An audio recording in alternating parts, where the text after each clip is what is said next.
శుభోదయం. అందరికీ నవరాత్రి శుభాకాంక్షలు. మనం నవరాత్రుల్లో ఈరోజు 4వ రోజుకి వచ్చేసాము. సెప్టెంబర్ 25 ఆశ్వేజ శుద్ధ చవితి గురువారం, స్వాతి నక్షత్రం. అమ్మవారు మనకు కాత్యాయని దేవి రూపంలో ఈరోజు దర్శనం ఇవ్వబోతుంది. కాత్యాయని దేవి రూపము ఈ సంవత్సరం ప్రత్యేకం. అంటే 10 సంవత్సరాలకు ఒకసారి తిథి వృద్ధి అయినందువల్ల అమ్మవారికి కాత్యాయని దేవి అలంకరణ చేస్తారట. ఈ అలంకరణలో మనందరికీ కనువిందు చేయడానికి అమ్మవారు ఈరోజు చాలా సుందరంగా ఎరుపు రంగు వస్త్రంతో అలంకరింపబడుతున్నది. అమ్మవారికి మందార పూలు చాలా ఇష్టమట. బెల్ల పొంగల్ నైవేద్యం సమర్పించవచ్చు. మనం ఎప్పుడు చెప్పుకున్నట్టుగానే రంగు నైవేద్యము ఇదే చేయాలని ప్రత్యేకంగా ఏమీ లేదండి. మన భక్తి చాలా ముఖ్యం.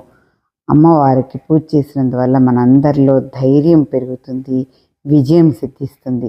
భక్తి శ్రద్ధలతో అందరం అమ్మవారికి పూజ చేసి అమ్మవారి ప్రసాదాన్ని గ్రహించి అమ్మవారి అనుగ్రహాన్ని పొందాలని కోరుకుంటూ మరొక్కసారి నవరాత్రి శుభాకాంక్షలు.